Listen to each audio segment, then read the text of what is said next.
4 മലയാളികളടക്കം 13 പ്രവാസി ഇന്ത്യക്കാർക്ക് കേന്ദ്ര സർക്കാരിന്റെ പ്രവാസി പുരസ്കാരം ലഭിച്ചു. ദില്ലിയിൽ നടന്ന പ്രവാസി ഭാരതീയ ദിവസിന്റെ സമാപന സമ്മേളനത്തിൽ രാഷ്ട്രപതി പ്രണബ് മുഖർജി പുരസ്കാരങ്ങൾ വിതരണം ചെയ്തു. മികച്ച പ്രവാസികൾക്കും പ്രവാസി സംരംഭങ്ങൾക്കും കേന്ദ്ര സർക്കാർ നൽകുന്ന പുരസ്കാരം ഇത്തവണ 4 മലയാളി പ്രവാസികൾക്ക് ലഭിച്ചു.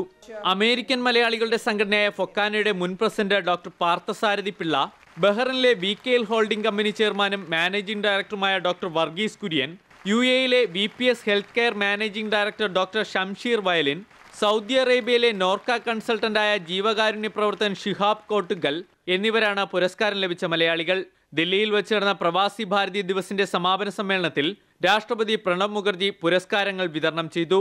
പുരസ്കാരം ലഭിച്ചതിൽ സന്തോഷമുണ്ടെന്ന് ഡോക്ടർ ഷംഷീർ വയലിൻ അറിയിച്ചു. സംസ്ഥാനത്തെ ആരോഗ്യ മേഖലയിൽ കൂടുതൽ സംരംഭങ്ങൾ നടത്തുമെന്നും അദ്ദേഹം വ്യക്തമാക്കി. വളരെ സന്തോഷമുണ്ട്. ഇതൊരു വലിയൊരു അംഗീകാരം ഇപ്പം വന്നിരിക്കുന്നത്. അതിനനുസരിച്ചിട്ടുള്ള ഉത്തരവാദിത്വം ഇനിയിപ്പോൾ അതിലേറെ കൂടി. അപ്പം എല്ലാം കൊണ്ടൊന്ന് ബാലൻസ് ചെയ്ത് മുന്നോട്ട് പോകാനാണ് ആഗ്രഹം. 3 ദിവസം നീണ്ടു നിന്നതായിരുന്നു പ്രവാസി ഭാരതീയ സമ്മേളനം. സംസ്ഥാനങ്ങളിലെ നിക്ഷേപ അന്തരീക്ഷത്തെക്കുറിച്ച് വിവരിക്കുന്ന യോഗത്തിൽ മുഖ്യമന്ത്രി ഉമ്മൻചാണ്ടി, ഗുജറാത്ത് മുഖ്യമന്ത്രി നരേന്ദ്രമോദി എന്നിവർ പങ്കെടുത്തു.